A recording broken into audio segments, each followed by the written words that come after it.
Want to watch football without the restrictions of blackouts or cable? Check out expressvpn.com to help you get access to all the live games. Sign up today using the link in the description to get 3 free months.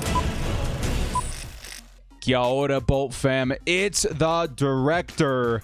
Chargers fans, I'm looking, man. I'm paying attention. I'm listening. I don't think I've been able to do a video for very many weeks without somebody saying, director, what do you think about this guy? Can we get a video on this guy? What's he going to bring to the Chargers in 2020? So, all right. By popular demand, here we go. Ladies and gentlemen, Zander Horvath, the new rookie fullback coming into the Chargers here. Yes, people are excited. I am indeed one of those people because I do feel a lot of us in some way miss the involvement of a true fullback. And yeah, I know a lot of us probably have that bias, with Lorenzo Neal. No, we're not going to get a Lorenzo Neal out of Zander Horvath, but I do think there are elements to his game and what he can bring that make for some exciting additions to the Chargers this season. And you know what? The Chargers, they've already got themselves a fullback on the roster by the name of Gabe Neighbors. But you know what? He's seldom been used in the past couple seasons for the Chargers, and I do think that could change here in 2022. Could Horvath, an actual fullback draftee, somebody that the Chargers spent, a draft capital on to go acquire, could this indicate a change in the Chargers' plans when it comes to the position and maybe even the power run? And additionally, how will Horvath perform and deliver over his time with the Bolts here in his rookie season and going forward? Last thing I'll add there too is what does this all mean for the Chargers scheme and power run going into the season? I think there's a lot of things to talk about here. I'm pretty excited about it. Question in the comments before we do kick off. Gabe Neighbors versus Zander Horvath. Remember, there is a fullback competition going to be going on here in camp. So who do you got? Who do you think makes the final 53? With that, guys, let's get into this one. Before we do, hit us up with a like and sub. If you do enjoy this Chargers content, small amount of time you guys take to hit the like, sub, bell notification helps me out a lot. Let's get into it. Lights, camera, action.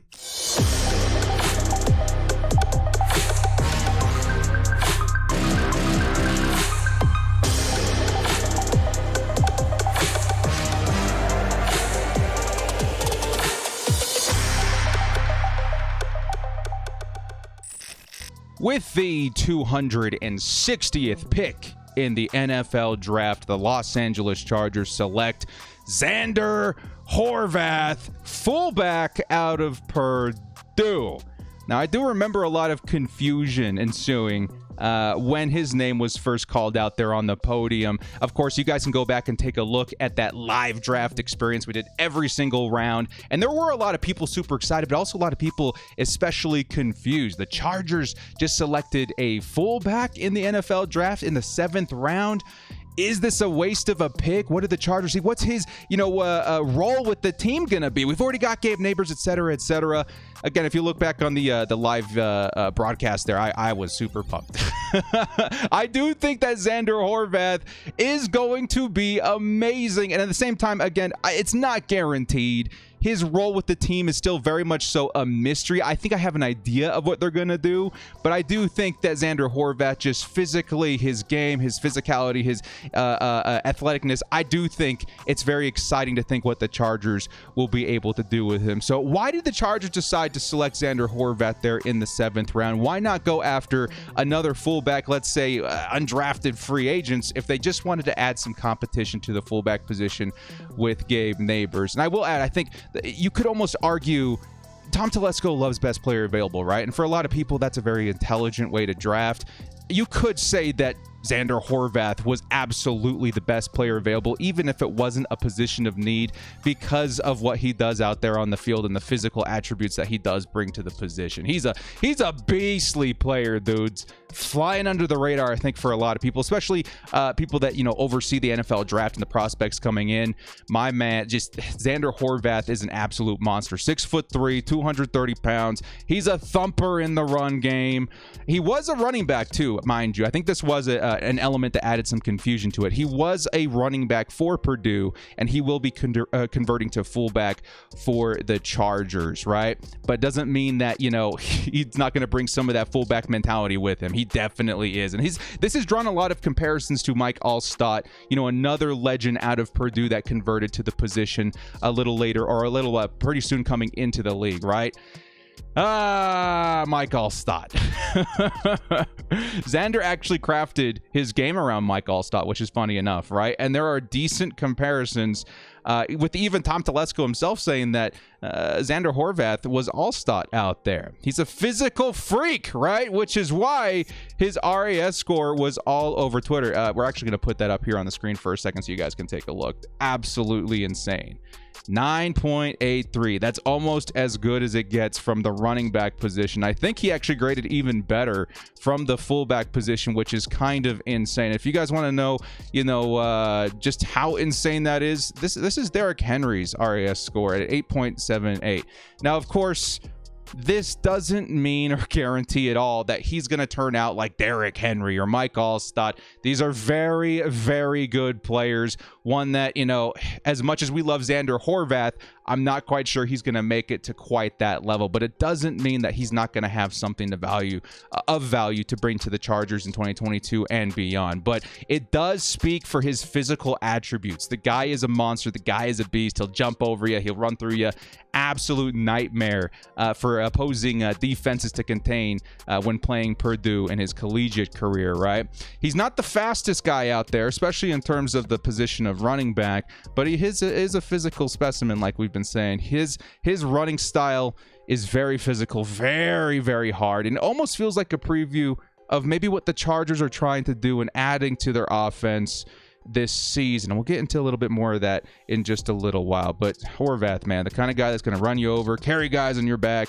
He can jump, he can catch, he can do it all. When the football's in his hands, he turns into a wrecking ball. And I think, you know, a lot of his, I would say, film or highlights that people have been watching, you know, after the draft has gotten a lot of people excited for that element coming back to the Chargers, because we really haven't had that for quite a few seasons now, right? I think Mike Tolbert was the latest and greatest Chargers power runner, and he did play fullback for the Chargers as well. Is he going to be Mike Tolbert again? Probably not. Probably not a Mike Allstott.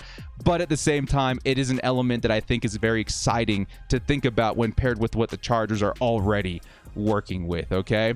So return of the fullback position to the LA Chargers? Kind of. Sort of. The Chargers, again, they have rostered a fullback for a few seasons now in Gabe Neighbors. He's not used very much, which is kind of insane to think about because maybe of how the Chargers roster has been composed so far. They like using their tight ends. They like using guys who can catch the ball, right? Can Horvath successfully convert to fullback and be utilized with the Chargers? I do think he absolutely can. And I think that's also part of the process here in which people are wondering, you know, what's his role going to be with the team? Now, I do want to see, you know, dominant running lanes led by Horvath. Of course, we all get flashbacks of LT and Lorenzo Neal. I think he's going to be utilized maybe a little bit differently, right? Especially when you're looking, let's say, at like the player a lot of people are comparing him to in Mike Allstott, which, again, he's not Mike Allstott, but there are some similarities here, right? The dude was a red zone nightmare in Mike Allstott, right? But they used to run him a lot for a fullback as well. And it wasn't unusual for Allstott to produce 6, 7, even 800 yards in a season with a huge handful of touchdowns. And again, Horvath, I can't say this enough because some people are like, you think he's going to be Mike Allstott? No, he's not going to be Mike Allstott, but you can look at him as being used in a similar way, right? We're at the same time a passing team, though, which does complicate things a little bit, but that doesn't mean he's not going to have a role, okay? Indeed, he does. And that goes leading into our next topic, the power of power, right? Like I mentioned, the Chargers are a passing team. Our line has been composed over the last couple of seasons to protect Justin Herbert. Our pass catchers provide a variety of skill sets to help Justin Herbert and the air raid convert and score touchdowns. Even our tight end is a receiving tight end in Gerald Everett. He's not so much a blocker. And even all the way down into the running back position, the position that's built to generate yards on the ground, we've got a receiving back in Austin Eckler. This team is built to pass the ball. So why add a guy like Zander Horvath, right? I'm gonna say like versatility, options, having different styles and different elements to that offense that keeps opposing defenses on their toes, because the Chargers offense is very exciting to watch, and I think it's for a huge element that we are very fearless, hence why the Chargers went for it so many times on fourth down. Just the fourth downs alone reflect heavily on what the Chargers mentality is on offense, right? When you're playing so aggressive, I feel like Brandon Staley, Tom Telesco, they understood that you want to add as many options as possible via your weapons, ways to convert, ways to score touchdowns, and maybe we were lacking in the department of a power run in previous seasons, right? The Chargers just simply did not have a running option on short downs, whether it be third, fourth, goal line, whatever. It didn't feel like we had somebody reliable to hand the ball off to convert or, score touchdowns, what have you. And this led, in my opinion, which is why maybe we saw some plays where like, what are you doing? It's 4th and 1, 4th and 2. Why are you throwing it here? I think it's because not having that option perhaps led to a more predictable offense on these sorts of downs, right? We did try running it a few times, right? We handed it off to guys like Joshua Kelly and Justin Jackson, but those, in a lot of instances, failed miserably just because we didn't have the right archetype of guy in there, maybe not the right kind of blocking, etc., right? No disrespect to Austin Eckler, right? He clutched so many plays for us, so many downs, converting even on fourth down situations, but he's just not that big-bodied dude, right? He's not that big thumper up the middle between the tackles kind of, fight to generate yards kind of guy. And we needed help in that department, and the draft delivered.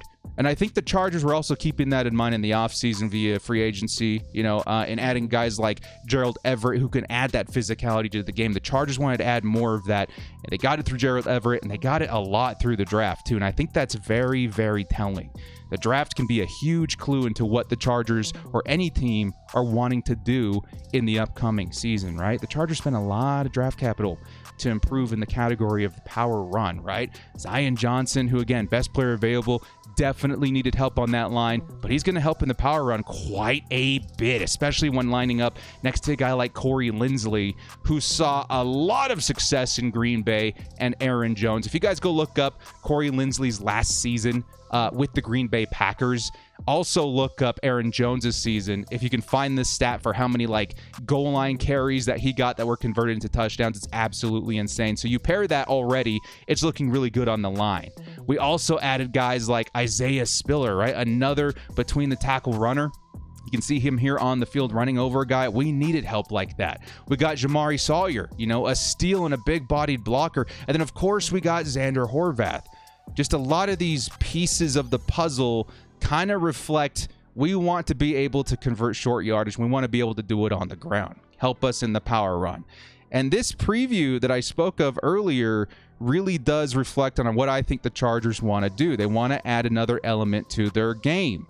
The power run mixed in with our pass-heavy scheme is kind of a deadly combo if you think about it, right? We'll have powerful options on short downs, yes, but I also think when it comes to the passing game, just the option of having a big-bodied guy that can convert in those situations is good enough to make a difference, because this is going to keep opposing defenses on their toes, right? Imagine, you're like the Vegas Raiders, and it's 3rd and short, and you see Isaiah Spiller and Zander Horvath out there. You're probably going to have to at least consider that a run is coming, and these guys can deliver. If they do decide to run, man, they can convert those short yardage situations, especially with the help that they're going to get on that offensive line. Whether it's handed off to Spiller or Horvath, you've got some options there. Tough yardage is in good hands finally for the first time in a long time, if things pan out in camp and they can deliver on what we're hoping we're getting in the draft. But this is where the beautiful part comes in, why it mixes so well with our pass-heavy scheme. Both Spiller and Horvath are also great pass catchers, right? You could easily draw up some awesome and unique play action, whatever, with these dudes in mind. And this element is going to be super difficult to defend. It also opens up what you can do on short yard situations from wherever you are in the field. If you're on your own like 30 or 40 and it's like third and short, fourth and short, and you want to go for it, you can also add, a drop, play action. You can pass to these guys in order to convert and maybe generate yards in that way as well. But just having him on the field is going to force defenses to at least prepare for the run as well. It helps both sides, right? It really, really does. And by adding players to boost your power run, it makes your offense that much more unpredictable. And this is the best way to add help for guys like Austin Ekeler. We talked a lot about this offseason. We need to get Austin Ekeler some help. Chargers did deliver, but not just deliver. They delivered in the right way. They got guys that complement what Austin Ekeler can do.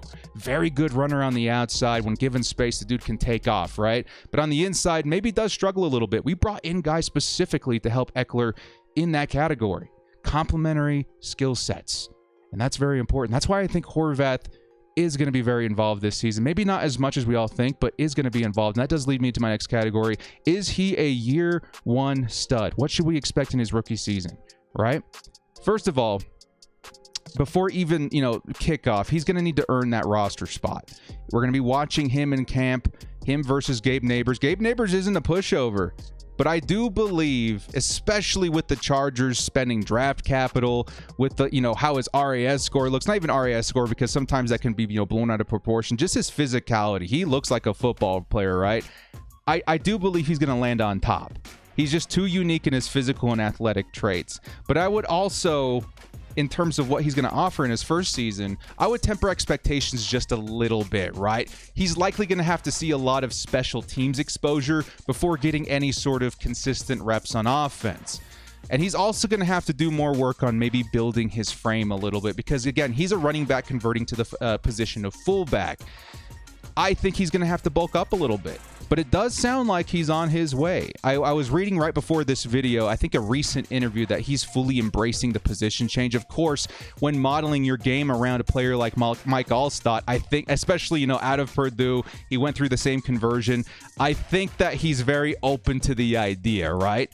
And in doing this, he's got to add a little bit more weight when converting to fullback. He said that he wants to add 20 pounds. That's pretty significant for a guy who is already, 230?